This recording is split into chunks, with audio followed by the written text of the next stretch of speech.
Hi everyone, welcome back to my channel. It's been a while. I'm sorry I didn't put up a video for a long time because I was sick. And I prepared for this video like 2 weeks ago and then I just couldn't. But I feel better, still a bit of sore throat, but I feel a lot better, so I'm going to do this video. And this video originally was going to be something different. I wanted to find some very popular classic books that I never read. And I used to read a lot of classics when I was in school, especially in high school, because I had to, and then I kind of stopped. But I do want to read them again one day. So I was looking for classic books and then I found this article which I will leave in the description if you want to check it out. The article is in English so you can read it. And this article is about 13 Italian books, Italian classics that every Italian has read when in school. And I thought it would be interesting to have a video because, I feel like Italian books are not very popular, even though there are some pretty big titles that everyone knows, and one of them is actually here. But they're not very popular outside of Italy, and we have some pretty good books, and I think more people should read them. Some of them definitely have been translated. So, if you feel like you're interested, you should definitely check them out. So I'm going to go from number 1 to number 13, and I will tell you if I read this book, what I thought about it, and why is it on this list. So let's start. Number 1, we have La Divina Commedia by Dante Alighieri. I'm sure you know about this one. It's just so famous and everyone knows about it. And yes, I did read this book when I was in high school. This is such an important book for Italians and for the Italian language, like national language, because I don't know if this is something that exists in any other country, but in Italy we have just so many dialects, and not just parts of Italy. Like sometimes little towns have different dialects.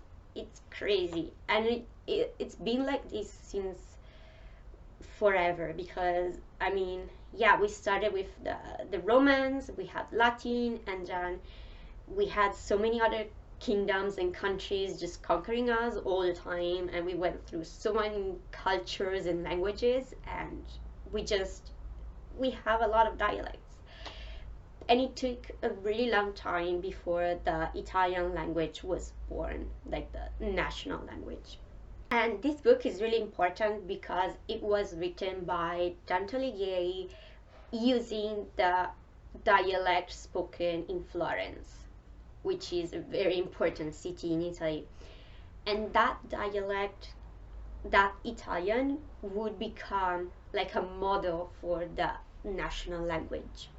So it's very, very important. Of course, we studied it, not just because of that, but also this book has so much to give. So much culture, religion, history, politics, just so much. And I don't know if this is something that every high school does in Italy, but my high school, we studied for 3 years. So if you know the story, Dante writes about himself, so he's the main character, and he's going on this trip through hell, purgatory, and heaven. So it's divided into 3 parts, so we studied one each year. The first year we studied hell, and then purgatory, and then heaven. So by doing that, we had so much time to analyze, not just read, but analyze maybe not every chapter, but most of them. And why we did that, because this book just has a lot to say, even now in the present. And it is pretty important, and I do believe that most Italians have read this. I mean, maybe they haven't read the entire thing, but definitely some very important chapters. Okay, number 2, Decameron by Giovanni Boccaccio.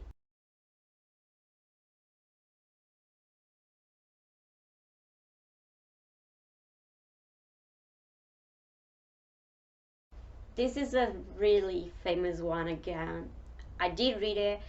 This is a collection of short stories, 10 short stories, and the story is that we have these 10 people, and they have to quarantine because of the plague. And to spend the time, they decide to tell a story, one story per day. And I remember it because some of the stories were kind of funny and dirty. They're not very serious, but they always have something to teach. So I think most people have read these, and I mean it's not that long. It's 10 short stories, so it doesn't take that long, but I did like it. So this book, it was really important for future authors and future books, so definitely I do understand why it was put on this list. Alright, number 3, Il Principe by Niccolò Machiavelli. Yes, I did read this one. I remember reading this book one summer, I don't know when exactly, and I think when I read this one, I was just too young and I didn't care about these kind of things. Because this book is not really a novel, it's more like an essay on politics and how to be a prince, that's what the title means, how to run a kingdom or a country or anything, and it is really important. And I do remember like underlining some really, inspiring lines on the book. I just forgot everything about it because, again, I was too young. I didn't care about it, about politics, about that kind of stuff. Maybe if I read it now, I would definitely understand a lot more. And I'm not saying that I would like it more, but I think I would find it more useful when it comes to my own writing, because this book, it's really, really important. Next one, we have another one that I remember, Orlando Furioso by Ludovico Ariosto. And I didn't read the entire poem because this is a poem. I read some really important passages and we studied them and analyzed them at school, and I just remember really liking it because it is a poem, but it's different from the classic ones. I wouldn't say it's it's funny, but it is definitely a bit lighter. And the story is about Orlando, who loves a woman who doesn't love him back, and that just drives him mad. Orlando Furioso means, like angry Orlando or something like that. So I actually do want to read this one day. I don't know when, but I do remember liking it when I read. I just never had the chance to read the entire thing. Number 5, Le ultime lettere di Jacopo Ortiz by Ugo Foscolo. Alright, so I do remember studying this one, but I never read it. And this is an epistolary novel, so the main character, Jacopo Ortiz, is writing letters to a friend who then decides to publish them as a book when Jacopo kills himself. And it is an epistolary novel, and I think it's the first one in Italian literature. So this is a symbol of Romanticism, which is an artistic movement, and I do remember really liking this period when I was studying literature and arts. and I really loved some of the darker themes, and especially the idea that nature is a character. So it's not just there as a decoration, but it is an actual character with emotions. And I do remember loving especially paintings with romanticism ideals. So, you know, the nature is really strong in the painting, has emotions. It does say something about the painting. It's not just there to make the painting look more, I don't know, beautiful. Next one, we have I Promessi Sposi by Alessandro Manzoni. Yes, I did read this one. This is another really important one, like La Divina Commedia, from the point of view of the language, because it was written in everyday Italian. So not what, you know, nobles and the rich would use, but like common people.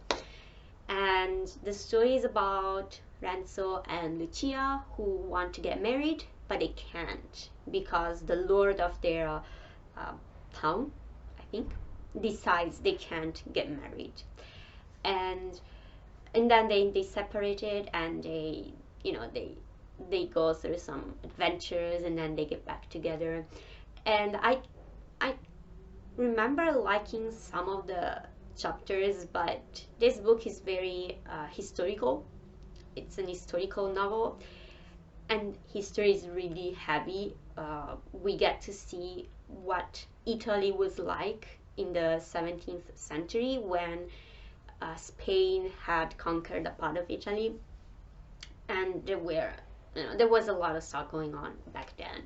So it's really historical, heavily historical. And I mean, when I read this, I was like 13 years old, so again, maybe a bit too young, but I do remember liking it. Some of the passages, at least, some of the chapters.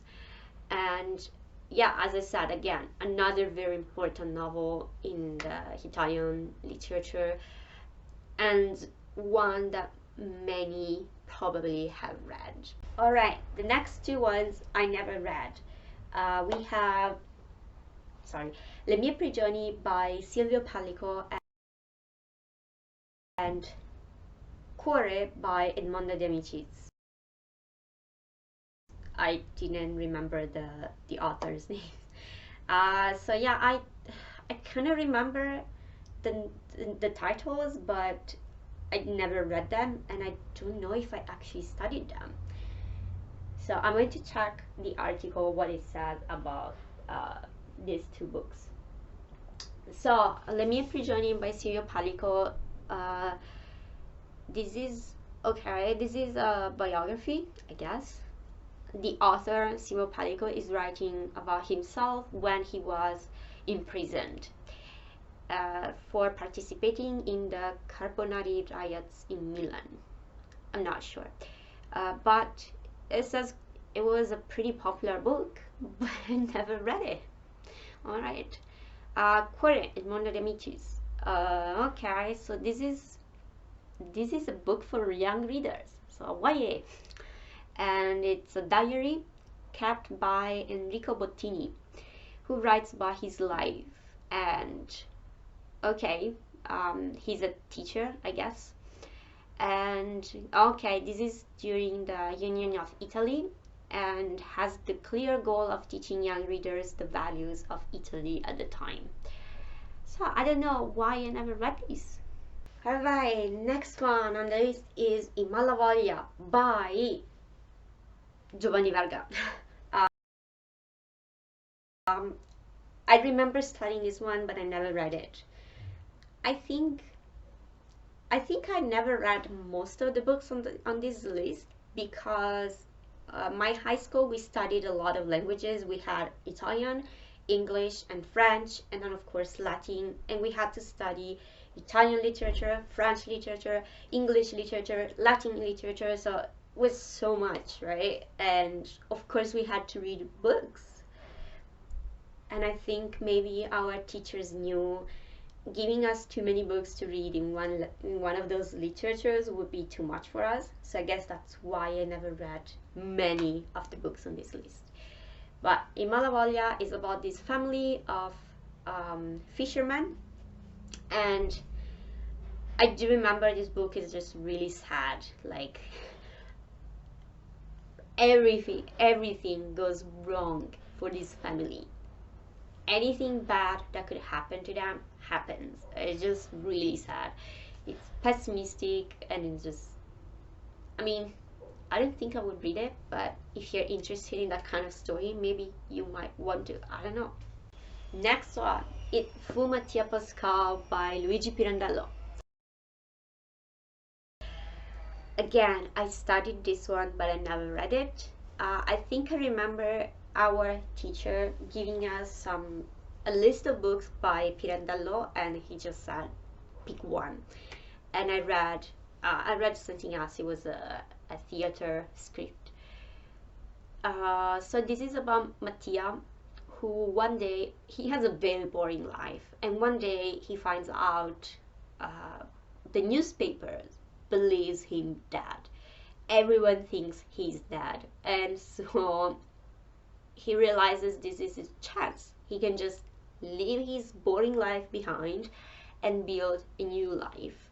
So it does sound quite interesting, and I don't know why I never read it, but I might read it one day. It sounds pretty interesting, and I'm sure it can be funny. If I remember well, Pirandello is like a funny guy, so yeah, I would definitely read this. Next one we have La coscienza di Zeno by Italo Svevo. Yes, I did read this one, and I remember not liking it. Maybe if I read it now, it would be different, but back then it was just really boring, because this is about Zeno just talking about himself and how he feels like he doesn't belong. He feels, different from other people, and there's a lot about society, what society expects from us, and that those expectations sometimes can be too much. They're too overwhelming, and they can make us feel like we don't belong. So I do find it interesting now when I read the description, but back then I just didn't care about that kind of book. I wanted more action, more adventures, and I didn't like it, but I might give it another chance. I might reread it, and maybe I will like it more now. Alright, the last two books, I did not read these ones, and I don't even remember them. So we have Il deserto dei Tartari by Dino Buzzati